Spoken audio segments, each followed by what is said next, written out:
Everyone, I am Warisha and welcome to my YouTube channel. आज हम पढ़ने वाले हैं how many parties should we have, कि हमारी कंट्री के अंदर या फिर किसी भी कंट्री के अंदर कितनी पॉलिटिकल पार्टीज होनी चाहिए, जिससे कि हम कह सकते हैं कि वो कंट्री एक डेमोक्रेटिक कंट्री है। ये आज के हमारे वीडियो का टॉपिक है। इससे पिछले वाले वीडियो में हमने पढ़ा था necessity of a political party, कि एक पॉलिटिकल पार्टी की एक डेमोक्रेटिक कंट्री में क्यों ज़रूरत होती है, क्या फंक्शंस परफॉर्म करती है एक पॉलिटिकल पार्टी। और आज हम स्टार्ट करने वाले हैं how many parties should we have, कि एक कंट्री के अंदर कितनी पार्टीज होनी चाहिए। एक पार्टी होनी चाहिए, दो पार्टीज होनी चाहिए, या फिर बहुत सारी मल्टीपल पार्टीज होनी चाहिए। सो शुरू करते हैं। In a democracy any group of citizens is free to form a political party. एक डेमोक्रेसी के अंदर यानी कि एक लोकतंत्र के अंदर एक कंट्री के अंदर, मतलब जो डेमोक्रेटिक कंट्री कहती है अपने आप को, उसके अंदर कोई भी सिटीजन, एक सिटीजन तो पॉलिटिकल पार्टी नहीं बना सकता। हमने पॉलिटिकल पार्टी के बारे में क्या पढ़ा था कि political party group of people होते हैं, यानी कि बहुत सारे लोग होते हैं और वो एक पॉलिटिकल पार्टी बनाते हैं। ठीक है, अब जो एक इंसान है वो पॉलिटिकल पार्टी नहीं बना सकता, लेकिन बहुत सारे इंसान मिलकर पॉलिटिकल पार्टी बना सकते हैं। तो एनी ग्रुप ऑफ सिटीजन्स, पूरी कंट्री में से कोई भी सिटीजन हो, वो आम इंसान हो, वो पुअर हो, रिच हो, कोई फर्क नहीं पड़ता। ऐसा नहीं है कि आपको पॉलिटिकल पार्टी बनाने के लिए रिच होना पड़ेगा, आपके पास फैसिलिटीज़ होनी चाहिए।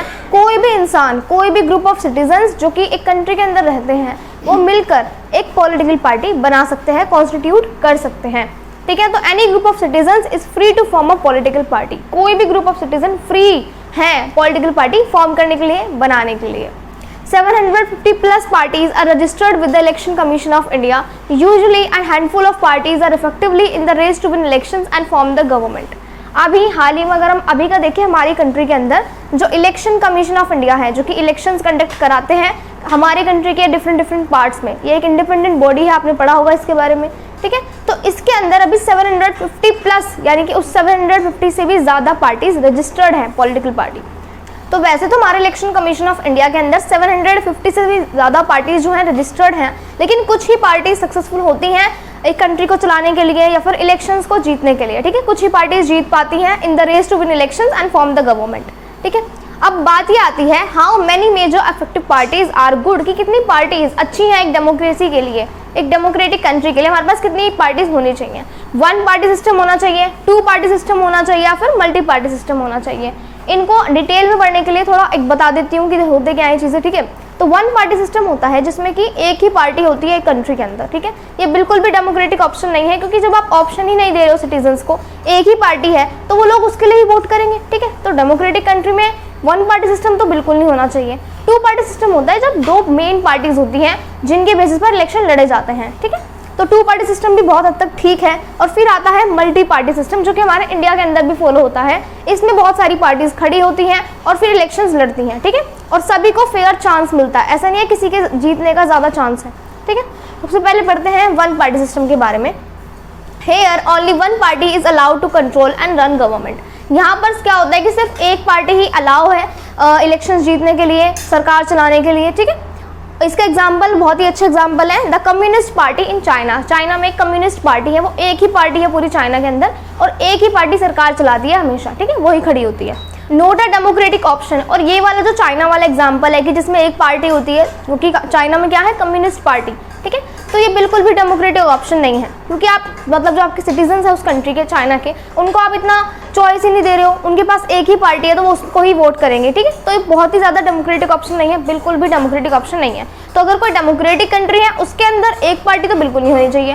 2 पार्टी सिस्टम क्या होता है? Only 2 main parties have a serious chance of winning majority of seats to form government. 2 main parties होती हैं, उनका ही सीरियस चांस होता है कि सिर्फ वो ही जीत सकती हैं। ठीक है, उनके अलावा कोई और पार्टी होती ही नहीं है। उन 2 पार्टीज के बीच इलेक्शंस की मतलब लड़ाई वगैरह होती है कि जिसको ज़्यादा वोट मिलती है वो पार्टी जीत जाती है। ठीक है, इसका एग्जाम्पल है यूएस और यूके में, यूनाइटेड स्टेट्स ऑफ अमेरिका और यूनाइटेड किंगडम में 2 पार्टी सिस्टम फॉलो होता है।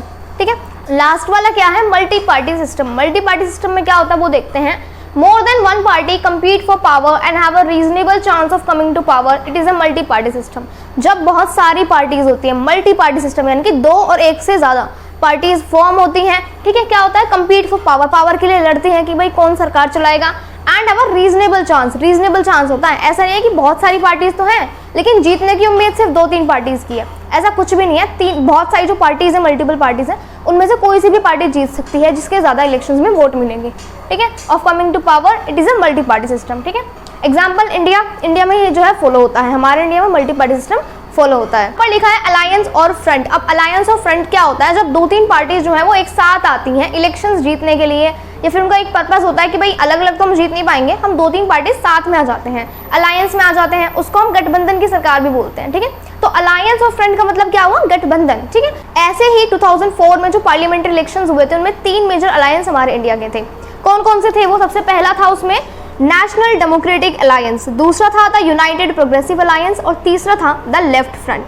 ठीक है, अब आपको ये लग रहा होगा कि जो 1 पार्टी सिस्टम है और 2 पार्टी सिस्टम है वो अच्छा है, क्योंकि उसमें ज़्यादा मैसी चीज़ नहीं है, इतनी भीड़ भाड़ नहीं है। मल्टी पार्टी सिस्टम में देखें तो कितनी सारी उलझने हैं, बहुत सारी पार्टीज़ होती हैं। ठीक है, बहुत ज़्यादा प्रेशर बन जाता है माइंड पर सोचने में, इतनी सारी पार्टीज़ हैं, किसे वोट दें। ठीक है, उनमें से भी फिर अलायंस में आती हैं कुछ पार्टीज़, तो कुछ ज़्यादा ही कचबेड़ सी हो गई यहाँ पर तो। ठीक है, तो 1 पार्टी सिस्टम 2 पार्टी सिस्टम सफ़ा है, 1 पार्टी 2 पार्टी। ठीक है, तो ये ज़्यादा आसान है। लेकिन यहाँ पर डेमोक्रेटिक, अगर हम देखें डेमोक्रेटिक कंट्री में ये चीज़ें फॉलो नहीं हो सकती, क्योंकि चॉइस ही नहीं दे रही है, 1 पार्टी या फिर 2 पार्टी, सिर्फ उनको इलेक्शंस में आप खड़ा कर सकते हो और सिटीजन सिर्फ उनको ही वोट देंगे, तो उसमें ज़्यादा डेमोक्रेटिक ऑप्शंस बचा ही नहीं है। तो ऐसे जो इलेक्शंस होते हैं 1 पार्टी सिस्टम और 2 पार्टी सिस्टम वाले, उसको हम नहीं कह सकते कि वो एक डेमोक्रेटिक कंट्री है अगर वो स्पेशली 1 पार्टी सिस्टम कर रही है। तो 2 पार्टी सिस्टम तो एक बार देखा भी जा सकता है। ठीक है, तो मल्टी पार्टी सिस्टम फिर भी ठीक है, क्योंकि इसमें क्या होता है, ज़्यादा इंटरेस्ट होते हैं लोगों के, बहुत सारी पार्टीज हैं, ज़्यादा चॉइसेस हैं सिटीजन्स के पास। ठीक है, कि हम किसको वोट दें, ज़्यादा ओपिनियन है, ज़्यादा इंटरेस्ट है। ठीक है, ज़्यादा मतलब चॉइसेस मिल रही है सिटीजन्स को वोट देने की,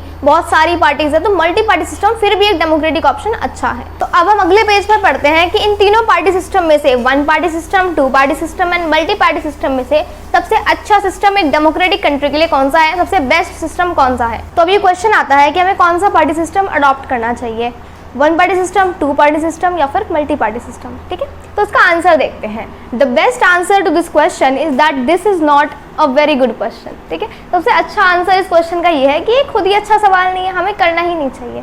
ठीक है, हमें कौन सा पार्टी सिस्टम अडॉप्ट करना चाहिए, 1 पार्टी सिस्टम, 2 पार्टी सिस्टम या फिर मल्टी पार्टी सिस्टम, ये डिपेंड करता है उस कंट्री की ज्योग्राफिकल कंडीशंस, उस कंट्री के सोशल कंडीशंस, या फिर उस कंट्री में कितने लोग रहते हैं, कितनी डाइवर्सिटी, कितनी एथनिक वेरिएशन है। ठीक है, जैसे कि it evolves over a long time depending on the nature of society, it's social and regional divisions, it's history of politics and it's system of elections.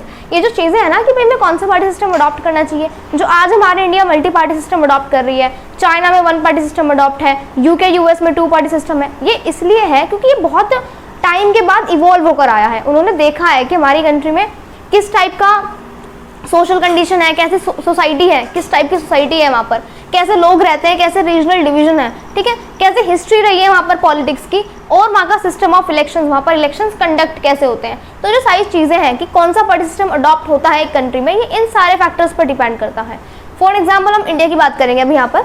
ठीक है, this can not be changed very quickly. ये जो चीज़ें हैं ना कि भाई 1 party system में से 2 पार्टी सिस्टम में कंडक्ट कर दो, कन्वर्ट कर दो, ये बहुत ही जल्दी नहीं होती है। ठीक है, इनमें टाइम लगता है। ये जो चाइना 1 पार्टी सिस्टम अडॉप्ट कर रही है, US UK 2 party system adopt कर रहे हैं, इंडिया में मल्टी पार्टी सिस्टम है, ये बहुत टाइम के बाद इवॉल्व होकर आया है, ये एकदम से चेंज नहीं आ गया। ठीक है, each country develops a party system that is conditioned bye it's special circumstances. ठीक है, हर कंट्री वो पार्टी सिस्टम अडॉप्ट करती है जो कि उसके सर्कमस्टांसेस के अकॉर्डिंग, उसकी कंडीशन के अकॉर्डिंग उसको सूट करता हो। ठीक है, जैसे कि हमारे इंडिया कितनी एथनिक वेरिएशन है, कितनी जोग्राफिकल वेरिएशन है। ठीक है, फॉर एग्जाम्पल हम इंडिया का एग्जाम्पल लेते हैं यहाँ पर। अब if India has evolved a multi party system it is because the social and geographical diversity in such a large country is not easily absorbed by 2 or even 3 parties.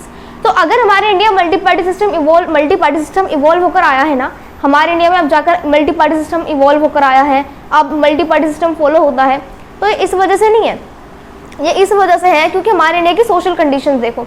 आप देखोगे हमारे India में कितनी सारी वेरिएशन है। कुछ लोग south की तरफ रहते हैं, साउथ इंडिया, कुछ लोग नॉर्थ की तरफ रहते हैं, कुछ लोग नॉर्थ ईस्ट की तरफ रहते हैं, और नॉर्थ ईस्ट को तो हमारे इंडिया अच्छे से निगलेक्ट करती है। ठीक है, वो सबको पता है। ठीक है, तो इतनी सारी वेरिएशन है, अलग अलग लैंग्वेजेस बोल जाती हैं। ठीक है, हमारे इंडिया के कॉन्स्टिट्यूशन में कितनी लैंग्वेजेस स्केड्यूल्ड है।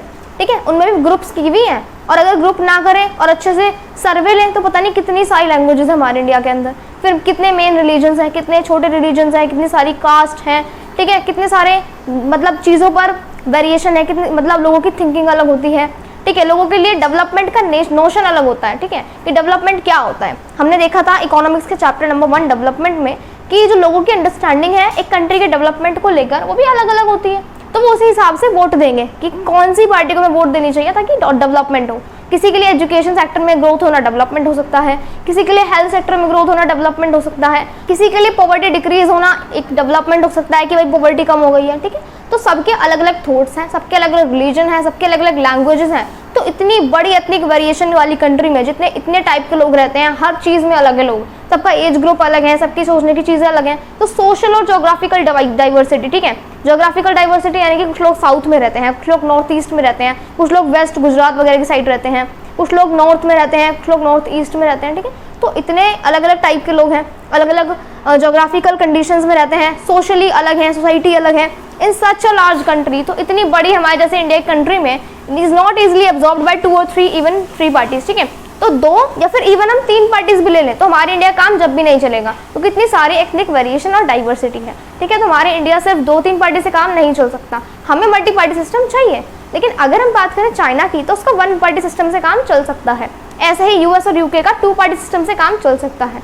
तो वो डिपेंड करता है कि वो कौन सी कंट्री है, कैसी वहाँ की पॉपुलेशन है, कैसी वहाँ की ethnic variation, geographical condition, society है, कैसे वहाँ पर इलेक्शन होते हैं, ठीक है। तो उन सारे फैक्टर्स पर डिपेंड करता है कि एक डेमोक्रेटिक कंट्री के अंदर कितनी पार्टीज होनी चाहिए। हम ये नहीं कह सकते कि multi party system best option है हर कंट्री के लिए। हर कंट्री के लिए 1 पार्टी सिस्टम भी अच्छा ऑप्शन हो सकता है, किसी कंट्री के लिए 2 पार्टी सिस्टम भी अच्छा ऑप्शन हो सकता है, और इंडिया जैसी कंट्री के लिए तो मल्टी पार्टी सिस्टम ही बेस्ट है, ठीक है। तो क्लियर हुई ये कंफ्यूजन। तो अब हमें ये नहीं कहना कि मल्टी पार्टी सिस्टम बेस्ट है, ठीक है। तो इस क्वेश्चन का आंसर हमें यहाँ पर मिल गया कि कौन सा जो पार्टी सिस्टम है वो बेस्ट है। तो वो डिपेंड करता है कंट्री टू कंट्री, उसके जोग्राफिकल कंडीशन, सोशल कंडीशन और इलेक्शंस, पॉलिटिकल कंडीशंस, ठीक है।